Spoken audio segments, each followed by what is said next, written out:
प्यारे विद्यार्थियों, DAV college Chica के ई लर्निंग प्रोग्राम एवं यूट्यूब चैनल पर आपका एक बार फिर स्वागत है। सभी को नमस्कार। आज हम बीए फाइनल ईयर के पाठ्यक्रम का अध्ययन करेंगे और बीए फाइनल ईयर में हम इंटरनेशनल ऑर्गेनाइजेशन अंतर्राष्ट्रीय संगठन विषय पढ़ाते हैं, जिसमें हमारा आज का टॉपिक्स है aims and principle of the United Nation Organization. आज हम संयुक्त राष्ट्र संघ के उद्देश्य एवं सिद्धांतों का अध्ययन करेंगे। संयुक्त राष्ट्र संघ के चार्टर में जो उसके उद्देश्य एवं सिद्धांतों का वर्णन किया गया है, इस वीडियो लेक्चर के माध्यम से हम उनका अध्ययन करने का प्रयास करेंगे। अपना अध्ययन शुरू करने से पहले मैं सभी विद्यार्थियों से निवेदन करता हूं कि आप डीएवी कॉलेज चीका के यूट्यूब चैनल को ज़्यादा से ज़्यादा सब्सक्राइब करें। अगर विषय से संबंधित आपका कोई प्रश्न है तो टीचर से ई कॉन्टैक्ट के माध्यम से, यूट्यूब चैनल पर कमेंट के माध्यम से या व्हाट्सएप ग्रुप के माध्यम से पूछ सकते हैं। प्यारे विद्यार्थियों, दूसरे विश्व युद्ध के पश्चात विश्व के सामने अनेक गंभीर समस्याएं थी, क्योंकि दूसरा विश्व युद्ध का जो परिणाम थे वो बहुत भयंकर थे। बहुत ज़्यादा बड़े स्तर पर जान माल की हानि हुई थी, परंतु शांति की स्थापना की समस्या इसमें सबसे गंभीर समस्या थी। शांति स्थापित करने तथा उसके लिए स्थायी व्यवस्था करने का कार्य बहुत ही कठिन होता है और द्वितीय विश्व युद्ध के पश्चात यह काम और भी कठिन हो गया था। इस कटु तथ्य ने विचारशील व्यक्तियों को यह सोचने के लिए बाध्य कर दिया कि यदि स्थायी शांति स्थापित करने के लिए कोई ठोस उपाय नहीं किए गए तो एक दिन संपूर्ण विश्व का अंत हो जाएगा। इसलिए उन्होंने विश्व शांति और सुरक्षा के लिए एक अंतर्राष्ट्रीय संगठन तथा सामूहिक सुरक्षा की बात कही, जिसके अंतर्गत 24 अक्टूबर 1945 को संयुक्त राष्ट्र संघ नामक अंतर्राष्ट्रीय संगठन की स्थापना हुई, जिसका प्रथम उद्देश्य अंतर्राष्ट्रीय शांति और सुरक्षा को बनाए रखना है। इसके अतिरिक्त भी संयुक्त राष्ट्र संघ के अनेक उद्देश्य एवं सिद्धांत है। संयुक्त राष्ट्र संघ के उद्देश्य एवं सिद्धांतों का वर्णन हम इस वीडियो लेक्चर के माध्यम से करने का प्रयास करेंगे। प्यारे विद्यार्थियों, जैसा कि आप सबको पता है, संयुक्त राष्ट्र संघ के चार्टर में 111 अनुच्छेद हैं, जिन्हें 19 भागों में बांटा गया है। और जो संयुक्त राष्ट्र संघ का अनुच्छेद 1 है, जो संयुक्त राष्ट्र संघ का भाग 1 है, उसमें अनुच्छेद 1 और 2 में इसके उद्देश्यों और सिद्धांतों का वर्णन किया गया है। संयुक्त राष्ट्र संघ की प्रस्तावना में भी इसके उद्देश्य एवं सिद्धांत मिलते हैं और इसके अनुच्छेद 1 और 2 में भी इसके उद्देश्य एवं सिद्धांतों का वर्णन किया गया है। अनुच्छेद 1 में इसके उद्देश्यों का वर्णन किया गया है और अनुच्छेद 2 में इसके सिद्धांतों का वर्णन किया गया है। तो प्यारे विद्यार्थी, सबसे पहले हम इसके उद्देश्यों की बात करेंगे और उसके बाद इसके सिद्धांतों की। सबसे पहले उद्देश्यों में हमारा नंबर 1 है शांति और सुरक्षा को बनाए रखना। संयुक्त राष्ट्र संघ का सर्वाधिक महत्वपूर्ण उद्देश्य विश्व शांति और सुरक्षा को बनाए रखना है। यह इसका प्राथमिक उद्देश्य है, क्योंकि कोई भी अंतर्राष्ट्रीय संगठन अपने उद्देश्यों की प्राप्ति तब तक नहीं कर सकता जब तक विश्व में शांति व सुरक्षा का वातावरण न हो। इसलिए संयुक्त राष्ट्र के निर्माताओं ने इसके उद्देश्यों की सूची में सर्वप्रथम स्थान शांति और सुरक्षा को प्रदान किया है। दूसरा है इसमें हमारा मैत्रीपूर्ण संबंधों का विकास। संयुक्त राष्ट्र संघ का दूसरा महत्वपूर्ण उद्देश्य है आत्मनिर्णय और समान अधिकारों के सिद्धांतों के आधार पर सदस्य राष्ट्रों के बीच मैत्रीपूर्ण संबंध स्थापित करना है, मैत्रीपूर्ण संबंध विकसित करना है। शांति और सुव्यवस्था को कायम रखने के लिए राष्ट्रों के बीच मैत्रीपूर्ण संबंधों का होना अति आवश्यक है, बहुत ज़रूरी है। इसलिए संयुक्त राष्ट्र संघ निर्माताओं ने शांति और सुव्यवस्था कायम रखने के साथ साथ राष्ट्रों के बीच मैत्रीपूर्ण संबंध स्थापित करना संयुक्त राष्ट्र संघ का प्रमुख उद्देश्य घोषित किया। तीसरा है इसमें हमारा अंतर्राष्ट्रीय सहयोग। अंतर्राष्ट्रीय शांति और सुरक्षा को कायम रखना संयुक्त राष्ट्र का राजनीतिक उद्देश्य कहा जा सकता है, परंतु इस राजनीतिक उद्देश्य की प्राप्ति सामाजिक अशांति और आर्थिक एवं सांस्कृतिक पिछड़ेपन के वातावरण में संभव नहीं है। इसलिए संयुक्त राष्ट्र के निर्माताओं ने आर्थिक, सामाजिक, सांस्कृतिक और मानवीय क्षेत्रों में सहयोग प्राप्त करना, सहयोग स्थापित करना संयुक्त राष्ट्र संघ का एक प्रमुख उद्देश्य निर्धारित किया। अंतर्राष्ट्रीय सहयोग के लिए संयुक्त राष्ट्र संघ के प्रमुख अंग के रूप में आर्थिक और सामाजिक परिषद की स्थापना की गई। इसके साथ साथ WHO, यूनेस्को, विश्व बैंक इत्यादि अनेक ऐसे अंतर्राष्ट्रीय संगठन हैं जो अंतर्राष्ट्रीय सहयोग में महत्वपूर्ण भूमिका अदा कर रहे हैं, क्योंकि सबसे पहले संयुक्त राष्ट्र संघ के लिए विश्व के आर्थिक, सामाजिक, सांस्कृतिक क्षेत्रों में विश्व के पिछड़ेपन को दूर करना है। इसमें हमारा नेक्स्ट है सामंजस्य, तालमेल स्थापित करना। संयुक्त राष्ट्र का एक अन्य उद्देश्य है उपयुक्त उद्देश्यों की प्राप्ति हेतु, उपयुक्त यानी कि शांति और सुरक्षा बनाए रखने के लिए, मैत्रीपूर्ण संबंधों का विकास करने के लिए, अंतर्राष्ट्रीय सहयोग को बढ़ावा देने के लिए, इन उद्देश्यों की प्राप्ति करने के लिए आपसी तालमेल स्थापित करने के लिए एक केंद्र के रूप में कार्य करना है। इस संगठन का प्रमुख उद्देश्य है सभी उद्देश्यों की प्राप्ति के लिए विश्व के राष्ट्रों में आपसी सामंजस्य, तालमेल स्थापित करना है। यह संभव नहीं है कि आर्थिक, सामाजिक तथा सांस्कृतिक क्षेत्र से संबंधित सभी अंतर्राष्ट्रीय कार्यों का संपादन संयुक्त राष्ट्र के द्वारा ही हो। संयुक्त राष्ट्र के बाहर तथा उससे संबंधित अनेक ऐसे अभिकरण हैं जो इस क्षेत्र में कार्य कर रहे हैं। ये थे हमारे संयुक्त राष्ट्र संघ के उद्देश्य। संयुक्त राष्ट्र संघ के भाग 1 के अनुच्छेद 2 में ही इसके सिद्धांतों का भी वर्णन किया गया है, जिसमें हमारा सबसे पहला है सार्वभौमिक समानता।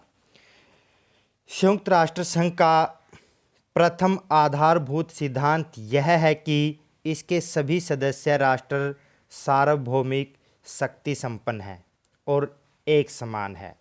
सार्वभौमिक शक्ति संपन्न से अभिप्राय यह है कि प्रत्येक राष्ट्र राज्य अपने भौगोलिक क्षेत्र के अंतर्गत सर्वोच्च है और वह किसी बाहरी नियंत्रण से मुक्त है, जबकि समानता से तात्पर्य है कि अंतर्राष्ट्रीय संगठन के सभी सदस्य अंतर्राष्ट्रीय संयुक्त राष्ट्र संघ के सदस्य के रूप में एक समान है। अर्थात संयुक्त राष्ट्र संघ की जिसने सदस्यता प्राप्त कर ली, चाहे वो राष्ट्र शक्तिशाली है या फिर कमज़ोर है, वो सभी संयुक्त राष्ट्र संघ में एक समान हैं। लेकिन यहाँ पर इसके सिद्धांत पर सबसे बड़ा प्रश्न चिन्ह यही है कि सुरक्षा परिषद में विश्व की 5 बड़ी महाशक्तियों को स्थायी सदस्यता प्रदान की गई है। संयुक्त राष्ट्र संघ कोई भी प्रस्ताव तब तक पेश नहीं कर सकता जब तक संयुक्त राष्ट्र संघ की 5 महाशक्तियाँ उस पर हामी नहीं भरती। तो यहाँ पर संयुक्त राष्ट्र संघ की जो सार्वभौमिक समानता का सिद्धांत है उस पर कहीं ना कहीं प्रश्न चिन्ह लगता है। इसमें हमारा दूसरा है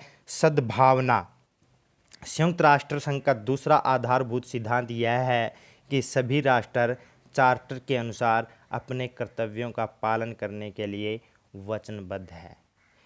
इस सिद्धांत को रखने का उद्देश्य यह है कि संयुक्त राष्ट्र अपने आदेशों का पालन में तभी तक सफल हो सकता है जब तक इसके लिए सदस्य राष्ट्र अपने दायित्वों का निष्ठापूर्वक पालन करें। परंतु यदि संयुक्त राष्ट्र संघ के इतिहास को देखा जाए तो स्पष्ट हो जाएगा कि संयुक्त राष्ट्र संघ के सदस्य अपने दायित्वों का पालन करने में असफल रहे हैं, क्योंकि बार बार 5 महाशक्तियों की अड़ंगेबाजी और सर्वोच्चता ने अपने अपने जो सद्भावना है, जो इनके उद्देश्य हैं, जो इनके दायित्व हैं, इन पर कहीं ना कहीं प्रश्न चिन्ह लगाया है। नेक्स्ट पॉइंट है इसमें हमारा विवादों का शांतिपूर्ण समाधान। संयुक्त राष्ट्र संघ का तीसरा आधारभूत सिद्धांत यह है कि सभी सदस्य राष्ट्र अपने विवादों को शांतिपूर्ण तरीके से हल करेंगे, जबकि संयुक्त राष्ट्र संघ के चार्टर का जो भाग 6 है उसमें आर्टिकल 33 से 38 तक विवादों के शांतिपूर्ण समाधान की विधियों का वर्णन भी किया गया है कि किस प्रकार राष्ट्र अपने विवादों का शांतिपूर्ण तरीके से समाधान कर सकते हैं। सभी सदस्य राष्ट्र इस बात के लिए वचनबद्ध हैं कि वे अंतर्राष्ट्रीय विवादों को शांतिपूर्ण साधनों द्वारा इस प्रकार तय करेंगे कि विश्व शांति और सुरक्षा खतरे में न पड़े। नेक्स्ट है इसमें हमारा नंबर 4, धमकी अथवा बल प्रयोग नहीं। संयुक्त राष्ट्र संघ का कोई भी सदस्य राष्ट्र अपने अंतर्राष्ट्रीय संबंधों में किसी देश की राजनीतिक स्वतंत्रता के विरुद्ध न तो शक्ति का प्रयोग करेगा, न धमकी देगा और न ही ऐसा आचरण करेगा जो संयुक्त राष्ट्र संघ के उद्देश्यों के प्रतिकूल हो। इस प्रकार धमकी अथवा बल प्रयोग की संयुक्त राष्ट्र संघ के चार्टर में मनाही की गई है। नेक्स्ट है इसमें हमारा सहायता।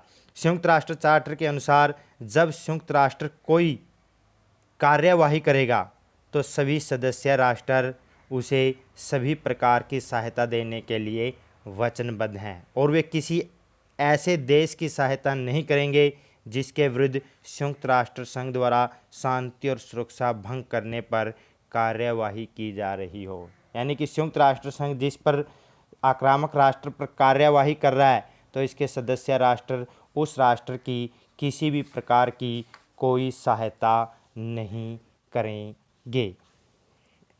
इसमें हमारा नेक्स्ट है गैर सदस्य राज्यों से संबंधित सिद्धांत।